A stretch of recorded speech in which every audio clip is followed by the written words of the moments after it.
position très marginale?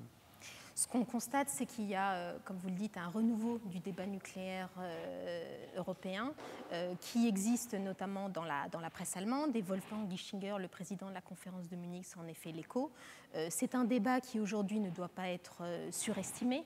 Il faut le relativiser, mais néanmoins, le simple fait qu'il existe est révélateur d'évolutions plus profondes. Et ces évolutions plus profondes, elles sont liées naturellement à des bouleversements de l'environnement stratégique, liés notamment à la menace russe, à une perception d'un affaiblissement peut-être de la relation transatlantique, et puis à une remise en cause de l'architecture de sécurité en Europe, notamment le traité sur les forces nucléaires intermédiaires en Europe. Alors c'était ma seconde question. Une architecture en miettes, quelles conséquences pour les Européens? C'est tragique, au fond c'était déjà écrit, voilà, cette histoire-là, c'était des traités de la fin de la guerre froide, ils étaient déjà de facto dépassés, donc est-ce qu'il faut beaucoup s'en inquiéter? Quelles sont les solutions? De toute façon, ma question est coupée.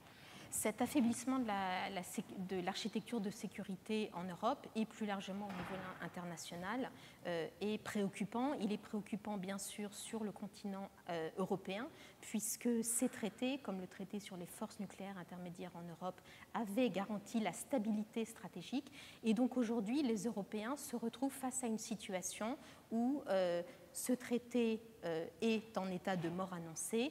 Et il y a des débats sans doute difficiles qui vont avoir lieu au sein de l'OTAN pour savoir comment s'adapter à cette nouvelle donne stratégique. L'enjeu pour les Européens, c'est de savoir comment être de véritables acteurs de ce débat, comment peser sur ce débat stratégique qui concerne au premier chef leur sécurité et comment faire en sorte qu'il ne soit pas seulement un théâtre ou des spectateurs passifs de cette situation.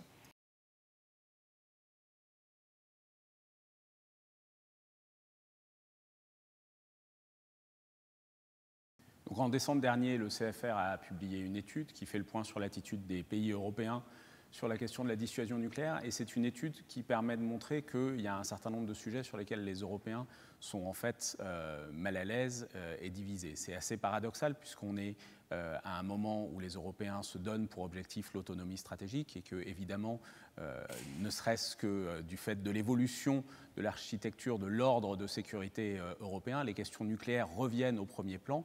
Or, les Européens, d'une certaine manière, ont essayé d'échapper, d'éviter ces questions. Et aujourd'hui, ces questions reviennent et les Européens sont confrontés au fait qu'ils en sont restés, en quelque sorte, à un niveau de réflexion stratégique et d'investissement stratégique sur ces sujets assez limité, proche de celui qu'ils avaient dans les années 80 et très largement lié, en fait, à leur attitude vis-à-vis des États-Unis, ce qui, effectivement, repose la question de l'autonomie stratégique et de la capacité des Européens à avoir leur propre pensée et leur propre vision de ce qu'est la dimension nucléaire de leur sécurité et pas juste à attendre que les Russes ou les Américains prennent des décisions à leur place.